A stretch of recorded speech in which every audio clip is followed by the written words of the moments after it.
पाकिस्तानी मूल के गेंदबाज और ऑलराउंडर इनफैक्ट कहूँ तो रेहान अहमद ने पाकिस्तान को इस वर्ल्ड कप में जिंदा रखा है। हम ऐसा इसलिए कह रहे हैं क्योंकि न्यूजीलैंड और इंग्लैंड के मैच में नज़र सिर्फ न्यूजीलैंड और इंग्लैंड के फैंस की नहीं थी, इस पर पाकिस्तान के फैंस की भी नज़र थी, क्योंकि पाकिस्तान का पूरा फ्यूचर T20 वर्ल्ड कप में निर्भर था इस मैच पे। अब इस मैच में आखिर ऐसा हुआ क्या और रेहान अहमद ने ऐसा क्या कारनामा कर दिया, उसे बात करने के लिए हमारे साथी हैं आनंद। सबसे पहले तो आनंद, जो ये मैच रहा है, जिस तरह का ये रोमांचक मुकाबला रहा है, लास्ट ओवर से मतलब 3 ओवर पहले तक कहना बहुत मुश्किल था कि इंग्लैंड ये मुकाबला जीत जाएगी। लग रहा था कि न्यूजीलैंड इस मुकाबले में बहुत हावी थी। ऐसा क्या हुआ कि फिर लास्ट के 3 ओवर में पूरा गेम ही पलट गया? ये सबसे पहले तो ये काफ़ी स्पिन फ्रेंडली पिच था, तो स्पिनर्स की काफ़ी अहम भूमिका रही। 4 विकेट लिए भी उनके एक स्पिनर ने, जो कि पार्ट टाइम स्पिनर ही आप कह सकते हैं, रचिन रविंद्र को। तो आखिरी के 3 ओवर में 43 रन बनाने थे इंग्लैंड को। यहाँ पे न्यूजीलैंड से गलती हो गई। दोनों राइटी बैट्समैन थे और उन्होंने ऑफ स्पिनर ग्लेन फिलिप्स को बॉलिंग दी और 22 रन ठोक दिए उन्होंने। इंग्लैंड ने 22 रन ठोक दिया।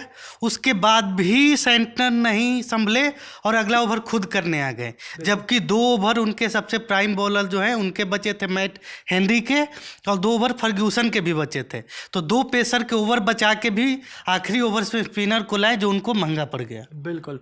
तो ओवरऑल जो डिसीजन था मिचेल सैंटनर का बहुत हैरान करने वाला था, क्योंकि दोनों तरफ से जब राइट हैंड बैटर खड़ा हो और आप एक ऑफ स्पिनर को लेके आ जाएं, वो भी उस ऐसे अहम ओवर में जहां पूरे मैच का डिसाइड किया जा सकता है, वो 18वां ओवर, जहां से पूरा मैच का टर्निंग पॉइंट। सबसे गलती हुई कि जिस ओवर में वो उन्होंने फिलिप्स को लाया, उसमें खुद आना था सेंटनर को। बिल्कुल। तो एक तो वो नहीं किया, और दूसरे जब 22 रन पड़ गए तब तो भाई पेसर को ले आ दो, तो फिर खुद बॉलिंग करने आ गए। उसी ओवर में मैच खत्म हो गया। बिल्कुल। तो मतलब कुछ हद ऐसा रहा कि 22 रन उस ओवर में आए और सेंटनर के ओवर में आ गए 16 रन, और पूरा मैच जो एक तरीके से, क्योंकि 18 गेंदों में 43 रन बनाना और सामने सिर्फ आपके पास बचे हो 4 विकेट, रेहान अहमद और विल जैक्स बैटिंग कर रहे थे, और उसके बाद और सबसे बड़ी बात यह कि जो रचिन रविंद्र ने इससे पहले वाले ओवर में 3 रन देकर के एक विकेट निकाला और ओवरऑल 3 विकेट लिए, और इस पूरे मैच में जो उन्होंने पकड़ बनवाई न्यूजीलैंड की, ऐसा लग रहा था न्यूजीलैंड आराम से ये मुकाबला निकाल के ले जाएगा। लेकिन फिर रेहान अहमद आए और रेहान अहमद ने ग्लेन फिलिप्स की बॉल पर सबसे पहला छक्का उन्होंने ही लगाया दूसरी गेंद पे, और वहाँ से पूरा मैच बदला और वहाँ से पूरे मैच का रुख पलट गया। और जो बाद में सेंटनर ने भी कही कि वहाँ से मैच हम लोगों के लिए थोड़ा सा चला गया हाथ से, और ये बात खुद हैरी ब्रूक ने भी कही कि जो इंग्लैंड के कप्तान हैं। लेकिन जो रेहान अहमद की जो का योगदान था, क्योंकि इस मुकाबले से पहले रेहान अहमद खेले नहीं थे और हो सकता है इस मुकाबले के बाद खेले नहीं, लेकिन उन्होंने डायरेक्टली इनडायरेक्टली पाकिस्तान की मदद कर दी है। पाकिस्तान को इससे क्या फ़ायदा होगा? ये मैच अगर न्यूजीलैंड जीत जाता तो पाकिस्तान की रही सही उम्मीदें दफन हो जाती, लेकिन अब पाकिस्तान गेम में है। अब अगले मैच में पाकिस्तान को करना क्या होगा? पाकिस्तान को सेमीफाइनल खेलने के लिए कम से कम 65 रनों से जीतना होगा, या पीछे खेलते हुए 13 ओवर में मैच जीतना होगा। तो पाकिस्तान के लिए एक उम्मीद की किरण मिल गई है। उनके ही पाकिस्तानी मूल के खिलाड़ी ने उनको एक मौका दिया है। अब देखते हैं इस मौके को कितना वो भुना पाते हैं। हालांकि श्रीलंका का जो हाल है उसके हिसाब से तो पाकिस्तान अभी कह सकता हूं कि फेवरेट जरूर है उनके आगे, क्योंकि श्रीलंका ऑलरेडी बहुत लोएस्ट फेज से गुजर रही है। और जो हालिया खबर है कि कुशल मेंडिस, जो उनके one of the prime batsman हैं, वो भी अब इंजर्ड होकर के वर्ल्ड कप से बाहर हो गए हैं। और पहले भी इंजरी के कारण कई सारे प्लेयर्स, जिसमें से वनिंदु हसरंगा है, मथीसा पतिराना है, तो श्रीलंका को काफ़ी ज़्यादा इंजरी का भी सामना करना पड़ा है इस वर्ल्ड कप में। और अब तो ये जो लास्ट मुकाबला ही होगा और वो टूर्नामेंट से ऑलरेडी बाहर है, लेकिन वो इसको सम्मान का मुकाबला बना सकते हैं और इस मुकाबले को जीतने की कोशिश कर सकते हैं। लेकिन पाकिस्तान के पास मौका है कि सेमीफाइनल में जगह बनाने की उम्मीदें अब उनके खुद के हाथों में होगा। या तो वो 13 ओवर के अंदर मैच फिनिश कर दें, या फिर जैसा आनंद ने बताया कि 65 रन, अगर आप 65 रन से मैच जीत जाते हैं तो आप क्वालिफाई कर जाएंगे। अब ओवरऑल जो जैसे इंग्लैंड की टीम अब पहुंच गई है, मुंबई में अब खेलेगी जो सेमीफाइनल है, उसमें अब या तो वेस्ट इंडीज़ आएगी अब, या इंडियन टीम आएगी। तो ओवरऑल इंग्लैंड की अगर बात करें तो पिछले 3 मुकाबले आपने देखे होंगे सुपर 8 के, जिस तरह से उन्होंने स्टार्ट किया था ग्रुप स्टेज के मैचेस को, बहुत ज़्यादा कन्विंसिंग विन नहीं रही थी। लेकिन यहाँ भी बहुत ज़्यादा कन्विंसिंग अब तक एक भी जीत नहीं रही है।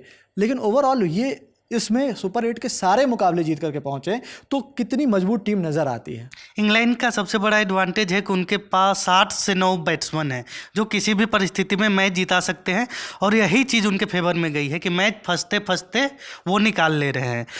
और श्रीलंका की जो पिचेज रही है, डुअल पेस पिच है, स्पिन को मदद करने वाली पिच, तो उनके पेसर भी ठीक ठाक प्रभावी रहे हैं। जोफ्रा आर्चर को देख लीजिए, या फिर उनके स्पिनर जो है डॉसन, आज रेहान अहमद, आदिल रशीद, तो विल जैक्स ने भी आज 3 विकेट लिए। तो उनकी सबसे बड़ी ताकत जो रही है कि उनकी फायर पावर। हालांकि अभी बटलर एक भी मैच में नहीं चल पाए हैं, लेकिन फिर भी कोई ना कोई आगे आया है और उनको मैच जिता दिया है।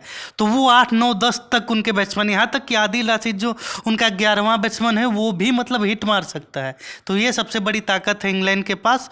और लेकिन सबसे बड़ी चुनौती है कि अब सेमीफाइनल में उनके पास एक मजबूत टीम होगी, चाहे वो इंडिया हो या वेस्ट इंडीज़। तो उनकी जो तैयारी है उस तरह की और पुख्ता करनी होगी थोड़ी। मतलब अब असली परीक्षा उनके सामने है। जैसे तैसे मतलब ग्रुप स्टेज से लेके सुपर 8 में वो मैच जीत के आए हैं, लेकिन अब तक कन्विंसिंग नहीं दिखे।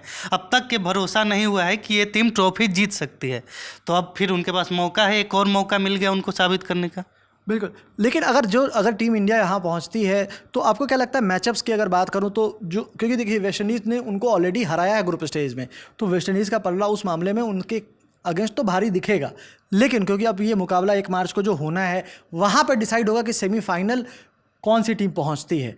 तो उस लिहाज मेरा से मानना है कि पिछला सब कुछ भूल जाइए, अब ये बिल्कुल नए सिरे से शुरू होगा। अब सेमीफाइनल में उस दिन कौन अच्छा खेलता है, पूरा खेल इस पे निर्भर करेगा। और भारत की पिचेज थोड़ी मतलब इंग्लैंड के बैटर्स को सूट करेगी। बटलर हो या फिल सॉल्ट हो, इन लोगों को उनके जो खब्बू बल्लेबाज हैं मतलब उनको काफ़ी सूट करेगी। सैम करन है और जो बाकी जैकब बेथल है, जो भी उनके जो लेफ्ट हैंडर्स हैं, उनको बहुत मदद करेगी। ऐसे भी देखना होगा कि ये मैच, अब तो उनको ऐसे भी मुंबई ट्रैवल करना है, उनको अब इस बात से कोई टेंशन नहीं है कि सामने वेस्ट इंडीज़ आती है या इंडियन टीम। वो तो सेमीफाइनल में अपना बर्थ पहले ही पुख्ता कर चुके थे, लेकिन इस जीत के साथ उन्होंने जो कॉन्फिडेंस गेन किया होगा उसका बहुत बेनिफिट उनको मिलेगा। लेकिन कॉन्फिडेंस यहाँ एक टीम और जिसकी बढ़ी है, वो है पाकिस्तानी टीम।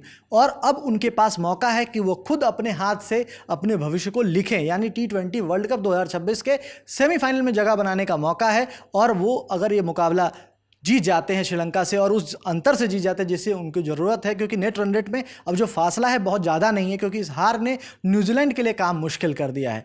इस मैच में आपको क्या लगता है कि टर्निंग पॉइंट कौन सा रहा, वो आप हमें कमेंट बॉक्स में लिख करके बताइए। फिलहाल इस रिपोर्ट में इतना ही। मेरा साथ दिया आनंद ने, मैं सुकांत। देखते रहिए लर्न टॉप स्पोर्ट्स। धन्यवाद।